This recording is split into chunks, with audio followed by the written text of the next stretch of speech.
Hello, नमस्कार. मी वैशाली गोताळे, राहायला नरपतगिरी चौकामध्ये आहे. आमचं कंस्ट्रक्शनचं काम चालू होतं त्यावेळेला मी पवार आजींच्या शेजारच्या रूममध्ये 2 वर्ष भाड्याने राहिलेले आहे. तर आजी रोज उठून जायच्या. मला पण असं वाटायचं की मला बी जायचंय, मला पण जायचंय.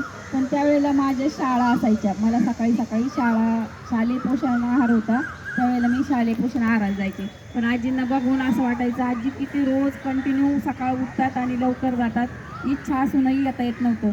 मग मध्ये मध्ये जसं जसं वेळ भेटेल तसं तसं मी यायचे आणि काहीतरी जबाबदाऱ्या डबा हे ते पुन्हा परत ठेवायचं.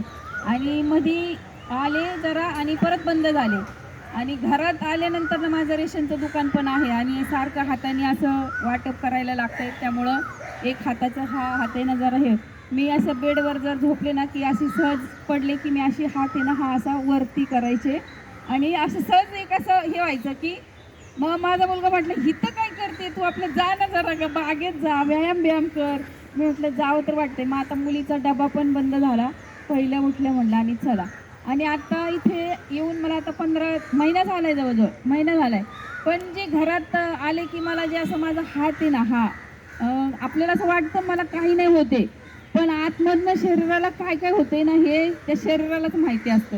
जेव्हा आपण जागेवर पडतो ना त्यावेळेला मला पायाचा खूप त्रास व्हायचा आणि हाताचा हे हात सांगायचं पण मी मानत नव्हती की हा बाबा मला काहीतरी होते. फक्त मी आपलं सहज फक्त आपलं बघायचे आपलं हे करून. पण आता जेव्हा हे इथं आपल्या हाताचे व्यायाम करतो, हे भ्रमरी करतो आणि तिथं दुकानावरती ना ते जे राशनची भास असते ना ती सारखी नाकातोंडात जाऊन घशाला मला खूप त्रास व्हायचा. म्हणजे मी खूप साऱ्या गोळ्या खाऊन झाल्यात, सगळं झालंय. आजींना पण माहिती असेल ज्या टायमिंगला लॉकडाऊन होतं कोरोनाच्या काळातही मला म्हणजे अर्धा तास एक तास उलट्या करायचे मी. कधी तर वाटायचं की आता जातंय वाटतं खरंच कोरोना झालाय का काय कुठला चांगला डॉक्टर बघू आणि तिकडे जाऊ असं झालं. म्हणजे खूप त्रास व्हायचा मला त्याच्याने. आणि आता जेव्हा ते असं भ्रमरी वगैरे करतात ना तर त्यामुळं मला त्या घशाला आणि त्याच्याबद्दल खूप असं बरं झालं की असं वाटतं की आता मला घशात काही होत नाहीये. नाहीतर सारखं म्हणजे कुठेतरी असलं माझं लक्ष त्या घशाकडेच असायचं सारखं ते भासच्या ह्याच्यानी. पण आता त्या भ्रमरणी आणि ह्याच्यानी व्यायाम करून आणि हाताने पण आता बऱ्यापैकी खूप चांगलं वाटतं. म्हणजे एका महिन्यात जर इतकं होऊ शकतं जर कायम कंटिन्यू केलं तर खूप चांगलं होईल. आणि विशेष म्हणजे मी ज्या वेळेला 2-3 असे राऊंड मारत होते असं कुणाला बघते की ज्यांना कुणाला डॉक्टरनी सांगितलं असेल की हा आता व्यायाम करा, तुम्हाला चालणं गरजेचं आहे, हे आहे. मी म्हटलं आपण पण इतकं लेट जागं होण्यापेक्षा आत्तापासूनच आहेत हातपाय नीट जाग्यावरती तर त्या अवयवांचं जरा थोडंसं आत्तापासून आपण वापर केला तर व्यायाम करता येईल. नाही तर मग व्यायाम करण्याच्या पलीकडे गेल्यानंतर बळच हात वर करा, पाय खाली करा, हे करा ते करा. तसं होण्याआधी ज्यांनी त्यांनी आपल्या शरीराची काळजी घेणं खूप गरजेचं आहे.